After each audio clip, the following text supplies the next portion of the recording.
बिस्मिल्लाहिर्रहमानिर्रहीम। Welcome back to my YouTube channel. उम्मीद है आप सब लोग बिल्कुल ठीक होंगे। आज की वीडियो में हम लोग करेंगे CS 505 फाइनल टर्म प्रिपरेशन। इससे पहले पार्ट नंबर 1 अपलोड है चैनल पे, तो आप पहले वो जाके देख लें। इस वीडियो में हम लोग पार्ट 2 से शुरू करेंगे। कुछ क्वेश्चन हमने उस वीडियो में कवर किए थे, कुछ आज की वीडियो में कवर करेंगे। तो वीडियो स्टार्ट करने से पहले अगर आप मेरे चैनल पर न्यू है तो चैनल को सब्सक्राइब कर लें। इस वीडियो की डिस्क्रिप्शन में व्हाट्सएप चैनल का लिंक होगा, वीडियो की तमाम अपडेट के लिए आप उधर ज्वाइन कर सकते हैं। तो जो फर्स्ट हमारे पास क्वेश्चन बन रहा है वो है व्हाट इज़ पैरा वर्चुअलाइजेशन। के पैरा वर्चुअलाइजेशन क्या है? तो पैरा वर्चुअलाइजेशन एक ऐसी वर्चुअलाइजेशन टेक्निक है जहाँ पे जो गेस्ट ऑपरेटिंग सिस्टम है उसको मॉडिफाई किया जाता है ताकि एफिशिएंटली वर्क कर सके। किसके साथ? हाइपरविजर के साथ। तो instead of emulating hardware the guest operating system communicate directly with hypervisor using hypercall. कि ये नहीं है कि जो गेस्ट ऑपरेटिंग सिस्टम है वो डायरेक्टली कम्युनिकेट करता है आपका हाइपरविजर के साथ। किसके थ्रू? हाइपर कॉल्स के थ्रू।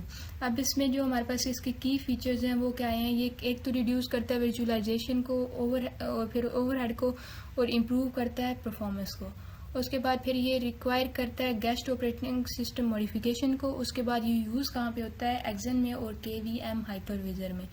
तो ये आपका शॉर्ट क्वेश्चन है पैरा वर्चुअलाइजेशन। तो इसकी डेफिनेशन और इसकी की फीचर आपने याद कर लेने हैं। उसके बाद जो नेक्स्ट है वो हमारे पास है सेपरेट नो एसक्यूएल डाटाबेस। तो नो एसक्यूएल डाटाबेस स्टोर करता है आपके नॉन रिलेशन फॉर्मेट को and are optimise for scalability and performance. और ये किसके लिए ऑप्टिमाइज होती है? स्केलेबिलिटी के लिए और परफॉर्मेंस के लिए। उसके बाद जो इसकी टाइप से नीचे वो है की वैल्यू स्टोर, जिसमें रेडिक्स होता है और डायनेमो DB होता है डाटाबेस। उसके बाद इसमें डॉक्यूमेंट डाटाबेस होता है जिसमें मोंगो DB होता है और कोस्ट DB होता है। उसके बाद कॉलम फैमिली स्टोर्स है जो इसमें कैसेंड्रा और HBase होता है। उसके बाद ग्राफ डाटाबेस होता है जिसमें Neo4j और एरेंगो DB होता है। तो आपने इनके नाम भी याद कर लेने और इनकी एग्जांपल्स भी याद कर लेनी है।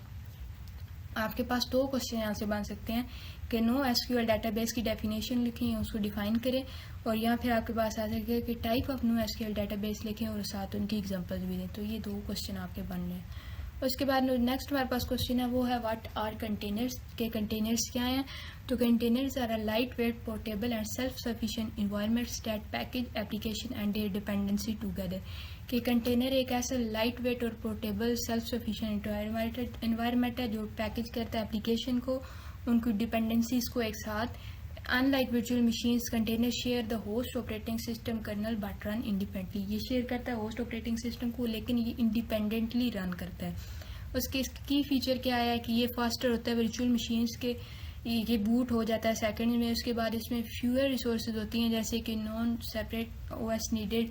उसके बाद ये प्रोवाइड करता है एप्लीकेशन लेवल आइसोलेशंस को, और ये वर्क क्रॉस करता है different environments with different environments आपके पास हो सकती है विंडोज़, लिनक्स और क्लाउड्स। इसकी एग्जांपल में डुकर आता है, कुबरनेट्स आती है और LXC आता है। तो उसके बाद जो नेक्स्ट हमारे पास क्वेश्चन है वो है वर्चुअल बॉक्स। तो वर्चुअल बॉक्स के रिलेटेड क्वेश्चन थे। तो ये फर्स्ट आपके पास वर्चुअल बॉक्स की डेफिनेशन है। तो virtual box is an open source type 2 hypervisor developed by Oracle. कि ये वर्चुअल बॉक्स एक ओपन सोर्स टाइप 2 हाइपरविजर है कि जो डेवलप हुआ था ओरेकल की तरफ से, और ये अलाउ करता है मल्टीपल ऑपरेटिंग सिस्टम को रन करने के लिए एक सिस्टम पे, जैसे कि window, Linux, Mac operating system. तो यहाँ से आपके पास MCQs भी बन सकता है कि वर्चुअल मशीन कौन से टाइप में हाइपरविजर है, तो टाइप 2 है, डेवलप किसने किया था? ओरेकल ने। तो अगर आपने अपने लैब के क्विज अटैम्प्ट किए हैं तो आपके मोस्टली क्वेश्चन इसी से रिलेटेड है, मतलब इधर से ही आ रहे हैं। उसके बाद की फीचर इसके क्या है? ये फ्री और क्रॉस प्लेटफॉर्म है। उसके बाद ये सपोर्ट करता है स्नैपशॉट्स को और क्लोनिंग को, और ये रन हो सकता है मल्टीपल वर्चुअल मशीन पे एक साथ, और ये यूज़ करता है सॉफ्टवेयर टेस्टिंग को, डेवलपमेंट को और लर्निंग को। तो ये इसकी की फीचर है, यूजेस हैं, तो ये आपने एडवांटेजेस हैं तो ये आपने लाजमी कर लेने हैं। ये अलग से भी क्वेश्चन आ सकता है तो आपको आना चाहिए। उसके बाद है VMware से रिलेटेड क्वेश्चन थे। तो VMware is a company that provide virtualisation solution. It offer different hypervisor including. एक कंपनी है जो प्रोवाइड करती है वर्चुअलाइजेशन के सोल्यूशंस को। तो इसमें डिफरेंट हाइपरविजर इंक्लूड होते हैं जैसे कि VM वर्कस्टेशन जो कि टाइप 2 हाइपरविजर है और ये पर्सनल यूज़ होता है डेवलपमेंट के लिए। उसके बाद VMware ESXi टाइप 1 है। तो ये आपने याद साथ रखनी है कि ये कौन सी टाइप 2 है, कौन सा हाइपरविजर है, टाइप 1 है, टाइप 2 है। तो ये इंटरप्राइज करता है आपकी ग्रेड करता है हाइपरविजर को, किसके लिए? डाटा सेंटर्स के लिए। उसके बाद VMware vSphere है, ये एक कंप्लीट वर्चुअलाइजेशन मैनेजमेंट साइट है उसके बाद VMware और vCenter क्या होते हैं, ये यूज़ होता है मैनेज करने के लिए मल्टीपल ESXi सर्वर्स को। उसके बाद ये आपको फिर से रिपीट हो रहा है NoSQL डेटाबेस। तो ये एक नॉन रिलेशनल डेटाबेस है जो डिज़ाइन होता है स्केलेबिलिटी के लिए और फ्लेक्सिबिलिटी के लिए। इसमें की वैल्यूज़, इसकी टाइप्स हैं की value stores, document store, column family stores और लास्ट हमारे पास ग्राफ डेटाबेस। और आगे आप इनकी एग्जांपल्स हैं, तो ये आपने कर लेना है। 2 क्वेश्चन यहाँ से बन सकते हैं। उसके बाद फुल वर्चुअलाइजेशन और पैरा वर्चुअलाइजेशन, ये हमने लास्ट वीडियो में भी किया था। तो इसमें guest operating system full virtualisation में नहीं होता, नहीं रिक्वायर्ड होता, और पैरा में रिक्वायर्ड होता है। परफॉर्मेंस जो होती है इसकी स्लोअर होती है क्योंकि इसमें OS ट्रांसलेशन होती है, और इसमें फास्टर होती है क्योंकि इसमें डायरेक्ट हार्डवेयर एक्सेस होती है। हाइपरविजर जो रोल है वो फुली इमुलेट होता है हार्डवेयर के लिए, और ये इसमें हाइपर कॉल्स होती हैं इंस्टेड ऑफ इमुलेशन के।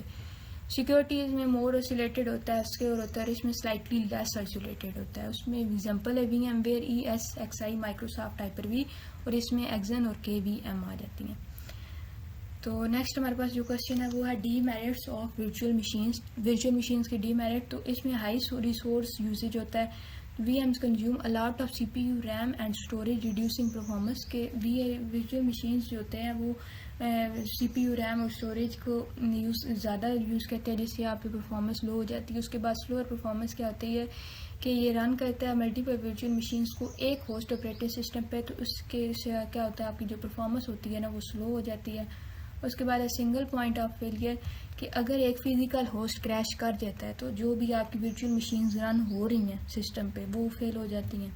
उसके बाद है कॉम्प्लेक्स मैनेजमेंट, के इसमें आपको प्रॉपर कॉन्फ़िगरेशन, अपडेट और मेंटेनेंस चाहिए होती है वर्चुअल मशीन्स में आपके। फिर उसके पास सिक्योरिटी रिस्क हैं, तो if the hypervisor is compromised all VMs at risk. अगर आप हाइपरविजर के साथ कंप्रोमाइज़ करते हैं तो आपकी जितनी भी वर्चुअल मशीन्स हैं सिस्टम पे वो सारी रिस्क पे हैं। तो ये इसके कंस्ट्रेंट्स थे। उसके बाद VMware के की पॉइंट्स थे। VMware ESXi ये एक टाइप 1 हाइपरविजर होता है जो रन डायरेक्टली करता है हार्डवेयर पे। उसके बाद है VMware वर्कस्टेशन, ये टाइप 2 हाइपरविजर होता है जो कि पर्सनल और टेस्टिंग यूज़ के लिए होता है। उसके बाद vSphere है, ये एंटरप्राइज होता है वर्चुअलाइजेशन मैनेजमेंट सॉफ्टवेयर के लिए। उसके बाद है VMware vCenter, ये सेंट्रलाइज मैनेजमेंट टूल्स के लिए होता है फॉर ESXi OS। उसके बाद है VMware vMotion, ये अलाउ करता है लाइफ माइग्रेशंस को वर्चुअल मशीन्स में without down time. Down time के बगैर आपकी लाइफ माइग्रेशन होती है। उसके बाद है VMware vMFS, ये फाइल सिस्टम होता है किसके लिए, for storing VM related files. उसके बाद जो नेक्स्ट आपका क्वेश्चन है वो है virtual box. What is virtual box? तो वर्चुअल बॉक्स एक टाइप 2 ऊपर भी आने पड़ा है, एक टाइप 2 हाइपरविजर है जो कि डेवलप हुआ था ओरेकल से, और ये अलाउ करता है मल्टीपल ऑपरेटिंग सिस्टम जैसे कि window, Linux operating system, Mac operating system की वो एक सिंगल होस्ट मशीन पे रन हो सके। और ये वाइडली यूज़ होता है सॉफ्टवेयर टेस्टिंग में, डेवलपमेंट में और ट्रेनिंग में। इसके की फीचर, ये एडवांटेजेस जो थे वो है फ्री और ओपन सोर्स है, इसमें स्नैपशॉट्स के ये सपोर्ट करता है, और क्लीनिंग को ये रन हो जाता है विंडोज़ पे, लिनक्स पे, मैक्स ऑपरेटिंग सिस्टम पे, और ये अलाउ करता है मल्टीपल वर्चुअल मशीन्स को कि वो सिमिल्टेनियसली रन हो सके। उसके बाद डीमेरिट क्या है वर्चुअलाइजेशन के? तो फर्स्ट ये है कि see high initial cost, setting a virtualisation environment requirement, high initial cost आपको चाहिए होती है ताकि आप सेटअप कर सके पावरफुल हार्डवेयर और सॉफ्टवेयर लाइसेंसेस को। उसके बाद performance overhead, VM shares resources leading to lower performance compare to physical machine, कि जब वर्चुअल मशीन अपने रिसोर्सेज को शेयर करता है तो उससे आपकी परफॉर्मेंस लो हो जाती है as compare to physical machines. उसके बाद सिंगल पॉइंट ऑफ फेलियर, अगर होस्ट मशीन फेल कर जाती है तो जो भी वर्चुअल मशीन आपके रन कर रही हैं वो सारी स्टॉप हो जाती है। उसके बाद है सिक्योरिटी रिस्क, अगर आप हाइपरविजर के साथ कंप्रोमाइज़ करोगे तो आपकी तमाम जो वर्चुअल मशीन है ना वो रिस्क पे हैं। उसके बाद है कम्प्लेक्स मैनेजमेंट, तो ये मैनेजिंग करता है मल्टीपल वर्चुअल मशीन्स को, उसके बैकअप को, सिक्योरिटी को और चैलेंजेस को। तो ये आपके साथ ना सारे पेपर शेयर हो रहे हैं, मतलब जो प्रीवियस बच्चों ने पेपर दिए हैं लास्ट सेमेस्टर में फाइनल के, वो सारा ओके ना इकट्ठा करके ये फाइल बनाई गई है।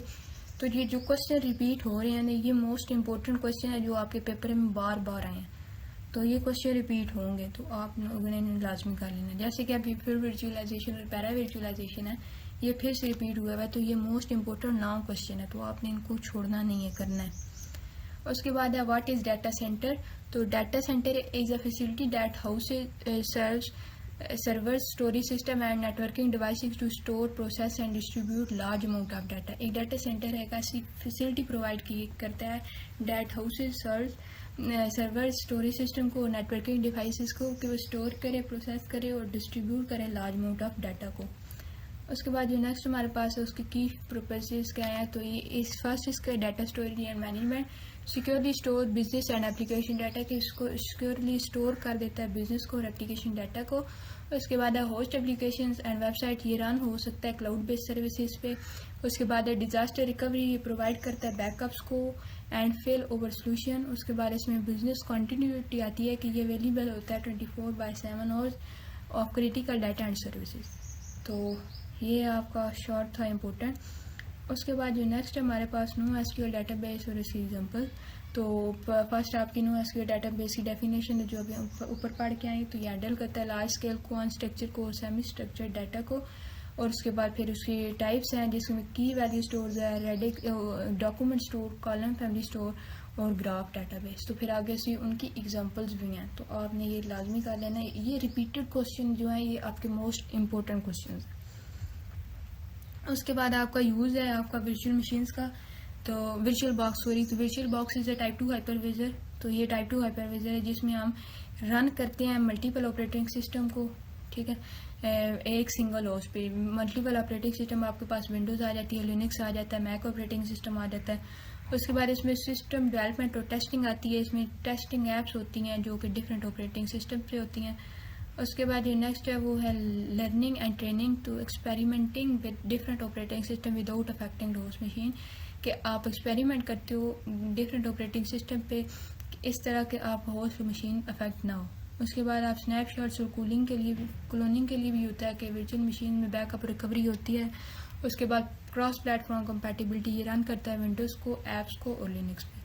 तो यहाँ पर आज की वीडियो एक्वाइंड करते हैं। इंशाल्लाह नेक्स्ट वीडियो में हम लोग इसका कंप्लीट कर देंगे सीरीज़। तो उम्मीद है आपको वीडियो अच्छी लगी होगी। वीडियो अच्छी लगी है तो लाइक करें, चैनल को सब्सक्राइब करें। अल्लाह हाफिज़।